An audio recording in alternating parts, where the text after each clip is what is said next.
Next question, question number 17 क्या कह रहा है, कुछ रिंग्स दी गई हैं और उनमें स्टेबिलिटी कंपेयर करने के लिए बोल दिया आपसे।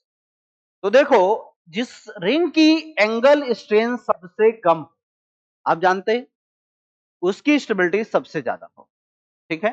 हेक्सागोनल रिंग अपने को पकड़ शेप में ले जाकर के चेयर फॉर्म में एग्जिस्ट करता है और चेयर फॉर्म में जाने पर बॉन्ड एंगल 109 डिग्री के आसपास पहुंच जाता है। 109 डिग्री के आसपास होने से एंगल स्ट्रेन ऑलमोस्ट जीरो या जीरो हो जाता है, ठीक है। तो सबसे ज्यादा स्टेबल कौन है, फोर्थ वाला है, इसमें तो कोई डाउट नहीं। इसके बाद फिफ्थ वाला है, जैसे रिंग बढ़ी, ठीक है, एंगल सॉरी फोर्थ वाला के बाद थर्ड वाला आएगा। अब इन दोनों में बात करो, यहां पर bond angle 60 degree 60 degree 60 degree होना चाहिए, ठीक है। लेकिन ये क्या हुआ, एंगल स्ट्रेन बढ़ गया होगा।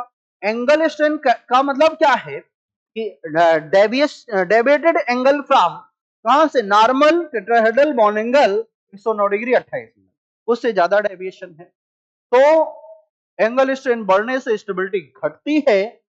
अब देखो इन दोनों में, यहां पर पाई बॉन्ड आ गया, छोटी रिंग में पाई बॉन्ड हाईली अनस्टेबल हो जाए। अच्छा, डबल बॉन्डेड कार्बन का बॉन्ड एंगल कितना होना चाहिए, sp2 का अप्रोक्सीमेटली 120 डिग्री होना चाहिए। यहां पर मान लो कि 60 डिग्री है, अगर 60 डिग्री है तो डेविएशन और ज्यादा बढ़ गया कि नहीं, कहां 109 डिग्री, कहां 120 डिग्री, ठीक है, बहुत ज्यादा डेविएटेड है। तो लीस्ट स्टेबल कौन हो जाएगा, सेकेंड वाला होगा, सेकेंड वाला, और फिर फर्स्ट वाला।